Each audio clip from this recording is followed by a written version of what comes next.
जय मसीह Gethsemane church परिवार साथै आदरणीय दर्शकवृन्द, प्रभुलाई थाहा छ भने प्रार्थना किन गर्ने भन्ने विषयमा आज मैले वचन लिएर आएको छु र मत्तीको पुस्तक 6 अध्यायको 7 र 8 पद पढेर आजको वचनको थालनी गर्न गइरहेको छु। प्रभु येशूले यस खण्डमा यसो भन्नुभयो, प्रार्थना गर्दा अन्य जातिहरू जस्ता व्यर्थैमा नबरबराओ, किनभने धेरै शब्दमा बोल्दा तिनीहरूको सुनाइ हुन्छ भन्ने तिनीहरू विचार गर्दछन्। यसकारण तिनीहरू जस्ता नहो, किनभने तिमीहरूले उहाँसँग माग्नभन्दा अघिबाटै तिमीहरूलाई कुन कुन कुराहरूको खाँचो छ सो तिमीहरूका पिता जान्नुहुन्छ। प्रिय दाजुभाइ दिदीबहिनीहरू, यस खण्डमा प्रभु येशूले तपाईँलाई के खाँचो छ त्यो कुरा उहाँलाई थाहा छ भनेर चाहिँ स्पष्ट गर्नुभएको छ। तर पनि उहाँले माग्नु चाहिँ माग्नु, तर धेरै शब्दहरूमा भनिराख्नु पर्दैन भन्ने प्रकारले यहाँ भन्नुभयो। र उहाँलाई के कुरा तपाईँलाई खाँचो छ भन्ने कुरा थाहा छ, तर पनि माग्नु चाहिँ माग्नु भनेर भन्नुभएको अर्थ के होला भन्ने हामीलाई लाग्दछ। यो बाल सङ्गतिका बच्चाहरूले पनि समय समयमा प्रश्न गर्दछन्। युवा सङ्गतिबाट पनि यस्तै प्रश्नहरू आउँदछ भने दिदीबहिनीहरूलाई पनि दिदीबहिनी सङ्गतिबाट यो प्रकारको प्रश्न गर्नुभएको सुनिन्छ। साथै दाजुभाइ सङ्गति साथै पूर्ण मण्डली परिवारमै धेरैलाई यो प्रकारको प्रश्न हृदयमा छ। प्रभुले हाम्रो आवश्यकता उहाँ जान्नुहुन्छ भने हामीले किन प्रार्थना गर्नुपर्ने भन्ने हामी हरेकलाई लागेको हुन सक्दछ। यसको उत्तर आज म यो वचनबाट दिन गइरहेको छु र एउटा दृष्टान्तमा हामीले सुरु गरौँ। एकजना छोरी घरबाट बिहा गरेर अर्को घरमा गइछिन्। त्यो छोरीलाई निलो रङको कुर्ता सुरुवाल लगाउन मन पर्दछ, सेतो स्यान्डल लगाउन मन पर्दो रहेछ, साथै रातो ब्याग भिर्न मन पर्दो रहेछ। यो माइतीको आमा बुवालाई थाहा रहेछ, तर बिहा गरेर गएको घर परिवारले त्यो प्रकारका कुरा तिनलाई दिएको उहाँहरूले देख्नु भएन रहेछ। र यहाँ माइती परिवारको घरको आमा बुवालाई छोरीको आवश्यकता के हो भन्ने कुराहरूलाई थाहा छ, तर पनि उहाँहरू आएर दिइहाल्न मिल्दैन। किनकि उहाँहरूले त्यसरी आएर दिनुभयो भने बिहा गरेर गएको घर परिवारबाट हाम्रो फलानाले बुहारी बिगारिदिनु भयो भनेर चाहिँ यो प्रकारको भनाइहरू आउँदछ। भने जस्तै सृष्टिकर्ता परमेश्वरलाई पनि हाम्रो जिजुबुवा आदम र जिजुमुवा हव्वाले यही प्रकारको बन्धनमा पार्न भएको देखिँदछ। प्रिय दाजुभाइ दिदीबहिनीहरू, अदनको बगैँचामा आदम र हव्वा जो हाम्रो जिजुबुवा र जिजुमुवा हुनुहुन्छ, उहाँहरूले परमेश्वरतिर उहाँहरूले भोट हाल्नु पर्नेमा उहाँहरूले चाहिँ दुष्ट आत्माप्रति भोट हालिदिनु भयो र उहाँहरूको अधिकार चाहिँ उहाँहरूले दुष्ट आत्मातर्फ बिक्री गरिदिनु भयो। र त्यो समयदेखि उहाँहरू दुष्ट आत्माको अधिकारको घेराभित्र पसेर भित्रबाट उहाँहरूले चुकुल लगाइदिनु भयो र उहाँहरूले त्यस प्रकारले अधिकार दुष्ट आत्मातर्फ बिक्री गर्नुको कारण चाहिँ हामी पछि जन्मिएका सबै नै सरसन्तानहरू पनि दुष्ट आत्माको हक अधिकारमा हामी फस्यौँ। र जब जिजु आदम र जिजुमुवा हव्वाका सरसन्तानहरू तपाईँ हामीले साँचो सृष्टिकर्ता परमेश्वर हामीलाई आमाको गर्भमा सृष्टि गर्नुहुने परमेश्वरलाई चिनेपछि हामी येशू मसीहमा विश्वास गरेर साँचो परमेश्वरमा हामी फर्क्यौँ। यद्यपि दुष्ट आत्माले चाहिँ हामीलाई अझै पनि उसले शिकारकै रूपमा हेर्दछ। दुष्ट आत्माले चाहिँ अझै पनि तपाईँ र मलाई, तपाईँ र मेरो प्राण खानको लागि उसले तपाईँ र मेरो जीवनमा उसले दाबी गरिराखेको देखिँदछ। उदाहरणको लागि अयुबको पुस्तक 1 अध्यायलाई तपाईँले अध्ययन गर्नुहोस्।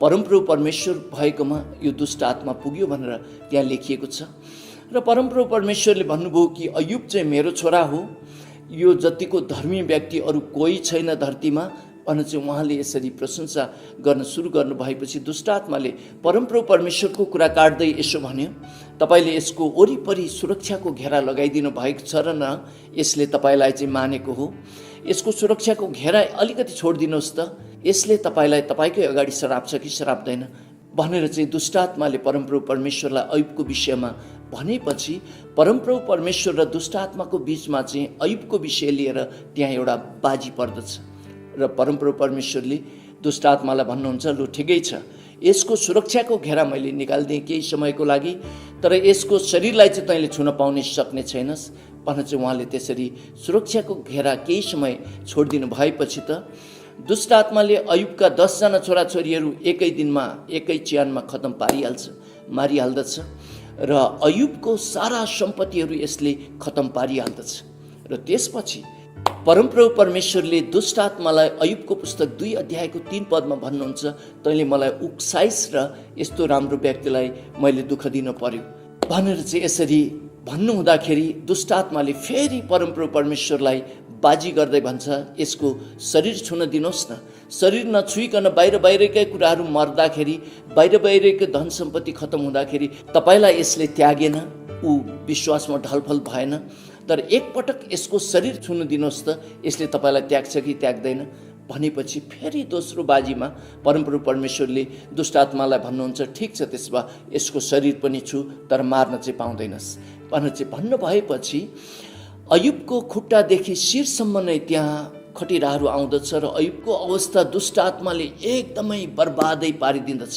र त्यो अवस्थामा अयुबको श्रीमतीले चाहिँ अयुबलाई भन्नुहुन्छ कि अब त परमेश्वरलाई श्रापेर मर्नुहोस्, किन परमेश्वर परमेश्वर यानि प्रभु प्रभु भन्नुहुन्छ भनेर चाहिँ अयुबको श्रीमतीले अयुबलाई भन्दै गर्नुभएको हामी त्यहाँ देख्दछौँ। र अयुबको पुस्तक 2 अध्यायमा अयुबको श्रीमती चाहिँ ब्याकस्लाइड हुँदछिन्। र प्रिय दाजुभाइ दिदीबहिनीहरू, यहाँ हामी देख्दछौँ दुष्ट आत्माले परमप्रभु परमेश्वरलाई आफूले नै सृष्टि गरेका मानिसहरूलाई जबरजस्त उहाँमा ल्याउनुहुन्छ कि भनेर यसरी समय समयमा दोष लगाइरहेको हामी देख्दछौँ। र यही पनि कारण हुन सक्दछ कि परमेश्वरले यी मानिसहरूले मलाई आफै नै छानेका हुन् भनेर चाहिँ यो पुष्टि गर्नको लागि पनि उहाँ धर्मी परमेश्वरले, उहाँ संसारको नै न्यायिक परमेश्वरले यो देखाउनको लागि पनि उहाँले मानिसहरूको आवश्यकता के छ भन्ने कुरा थाहा पाइ पनि मानिसले नै मागोस् भन्ने उहाँले चाहनुभएको हुन सक्दछ। र यो कुराहरू भन्दै गर्दाखेरि मलाई एउटा पारिवारिक घटनाको याद आयो। मेरो जेठा छोरा अभिषेक सानो हुँदाखेरि, यो करिब 4-5 वर्षको थियो होला, यसले एउटा के कुराहरू माग्यो मलाई, माग्दाखेरि मैले त्यो तुरुन्तै दिइनँ। यो रिसाएर हिँड्यो। हामी एउटा बिल्डिङको माथिल्लो तलामा बस्दथ्यौँ र तल्लो तलाको लामो कोठामा चाहिँ त्यहाँ चर्च थियो। यो त चर्चभित्र पसेछ र भित्रबाट चुकुल लगाएर ऊ सुतेछ। सुतेको केही समयपछि चाहिँ फेरि उठेर ऊ रुन थालेछ। हामी त त्यहीँ वरिपरि कतै होला भनेर चाहिँ सम्झिरहेका थियौँ। कोही आएर हामीलाई भन्नुभयो कि अभिषेक त चर्चको हलभित्र छ र भित्रबाट चाहिँ उसले ढोकाको चुकुल लगाएर चाहिँ ऊ बाहिर निकालिदिऊ भनेर चाहिँ रुँदैछ भनेर चाहिँ हामीले सुने पछाडि म तल झरे पछाडि यसो ढोकामा गएको त साँच्चै भित्रबाट चुकुल लगाएको रहेछ र उतापट्टि झ्याल चाहिँ अलिकति खुल्ला रहेछ, तर त्यो झ्यालमा पनि त्यो फलामको बेराहरू थियो र त्यहाँबाट भित्र पस्न सकिने अवस्था थिएन। र त्यहाँबाट अभिषेक त्यो ढोकाको चुकुल खोल बाबु पहिला, र चुकुल खोले पछाडि म भित्र पसेर तँलाई निकाल्छु भनेर चाहिँ मैले उसलाई बारम्बार भनिराखेँ। तर उसले सम्झ्यो कि मेरो बुवाले चाहिँ जे पनि गर्नुहुन्छ, उहाँले चाहिँ अर्काको घरको ढोकै पनि फोडिदिनुहुन्छ भन्ने उसले सम्झेको हुन सक्दछ। ऊ लडीबडी गरेर चर्चको भुइँमा जो कार्पेटहरू हामीले ओछ्याएका थियौँ त्यसमा लडीबडी गरेर राल सिँगार भयो। करिब 1-1.5 घन्टा जति उसले जिद्दी गर्यो, तर पनि उसले यो कुरा पछि महसुस गर्यो कि अब हामी अर्काको घरको ढोका फोरेर भित्र पस्दैनौँ भन्ने चाहिँ उसले महसुस गरिसकेपछि लास्टमा ऊ उठेर आएर चाहिँ त्यो छिड्किने भित्रबाट त्यो चुकुल खोल्यो। चुकुल खोलेपछि अनि उसलाई हामीले लियौँ। र प्रिय दाजुभाइ दिदीबहिनीहरू, यही प्रकारको अवस्था मानिसको जीवनमा भएको छ। हाम्रो जिजुबुवा आदम र जिजुमुवा हवाले आफ्नो अधिकार दुष्ट आत्माको हातमा उहाँहरूले बिक्री गरिदिनु भयो, चुकुल भित्रबाट लगाइदिनु भयो। त्यसको परिधिभित्र आफूले नै भोट हालेर त्यसलाई भोट हालेर छानेर त्यहाँभित्र उहाँहरू पसिदिनु भयो। र हामी जे जतिजनाले अब साँचो परमेश्वरलाई चिन्यौँ बुझ्यौँ र त्यसको परिधिबाट बाहिर निक्लेर हामी साँचो परमेश्वर येशू मसीहमा आएर अब हामीले उहाँलाई पुकारा गर्न सुरु गरेका छौँ। तर पनि त्यो दुष्ट आत्माले त अझै पनि हामीलाई त्यसकै मान्छे हो भनेर चाहिँ उसले ठान्दछ र प्रभुको अगाडि गइकन ऊ समय समयमा उसले हाम्रो विषयमा दोष लगाउने र हामीलाई प्रभुले जबरजस्त लाँदै गर्नुभएको प्रलोभन गरेर चाहिँ उहाँले हामीलाई उहाँको हातमा पार्नु भएको यो प्रकारको दोषहरू उसले समय समयमा लगाइरहेको देखिन्दछ। जबकि हामीले अयुबको पुस्तक 1 अध्यायमा पनि हामीले त्यो हेरेका छौँ। र प्रिय दाजुभाइ दिदीबहिनीहरू, धर्मी परमेश्वरले कुनै पनि कुराहरू उहाँ जबरजस्त गर्नुहुन्न, यानि लोभ लालचमा फसाएर कसैलाई आफन्त बनाउनुहुन्न भन्ने कुरा देखाउनको लागि पनि उहाँलाई हाम्रो आवश्यकता के हो भन्ने कुराहरू थाहा छ। यद्यपि उहाँले हामीलाई मागोस् भन्ने उहाँ चाहनुहुन्छ। र अर्को कुरा चाहिँ हामी यो पनि देख्दछौँ, उहाँले हामीसँग सङ्गति पनि गर्न चाहनुहुन्छ। जब जब तपाईँ प्रार्थना गर्न जानुहुन्छ परमेश्वरको काखमा, त्यो समय तपाईँ स्वर्गीय पिताको काखमा हुनुहुन्छ, त्यो समय तपाईँ उहाँको सङ्गतिमा हुनुहुन्छ। र जहिले पनि बाउआमालाई आफ्नो छोराछोरीहरू वरिपरि नै बसिराखुन्, वरिपरि नै रहन्, वरिपरि नै खेलिरहन् भन्ने बुवा आमा चाहनुहुन्छ। र सृष्टिकर्ता परमेश्वरलाई यो स्पष्ट थाहा छ कि यो धरती केही समय आदम र हवाको गल्तीको कारणले गर्दा, पापको कारणले गर्दाखेरि दुष्ट आत्माको हातमा परेको छ। र यो धरतीमा चाहिँ सर्प, बिच्छी र बुवासको आत्माहरूले काम गरिरहेको छ भन्ने चाहिँ बाइबल धर्मशास्त्रले स्पष्ट बताएको छ। र हामी यो धरतीमा रहँदाखेरि हामी बुवासका आत्माहरूको बिचमा, हामी सर्पहरूको बिचमा, विषालु कुराहरूको बिचमा, यानि बिच्छीहरूको बिचमा, विषाल कुराहरूको बिचमा हामी रहिरहेको अवस्थाहरू छ। र हामी यदि परमेश्वरको सङ्गतिमा रहेनौँ भने, हामी परमेश्वरको काखमा नरहेको समयमा प्रिय दाजुभाइ दिदीबहिनीहरू, हामी खतरनाक अवस्थामा रहन सक्छौँ। तपाईँ खतरनाक अवस्थामा बसिरहेको हुन सक्नुहुन्छ। त्यसर्थ प्रभुले तपाईँलाई उहाँको काखमा आउनु भएको चाहनुहुन्छ। र उहाँको काखमा जानु चाहिँ उहाँलाई प्रार्थना चढाउनु हो। यानि जब तपाईँ प्रार्थना चढाउनुहुन्छ, तपाईँ उहाँको काखमा जानुहुन्छ। र पहिलो थेसलोनिकीको पुस्तक 5 अध्यायको 17 पदमा यो भनिएको छ, निरन्तर प्रार्थना गरिराख। यसको अर्थ लगातार प्रार्थना गरिराख भनेर चाहिँ भनिएको। यसको अर्थ यो पनि भनिएको कि तपाईँ लगातार उहाँको काखमा गइराख्नुहोस् र लगातार उहाँसँग तपाईँ भइ नै राख्नुहोस् भन्ने उहाँ चाहनुहुन्छ।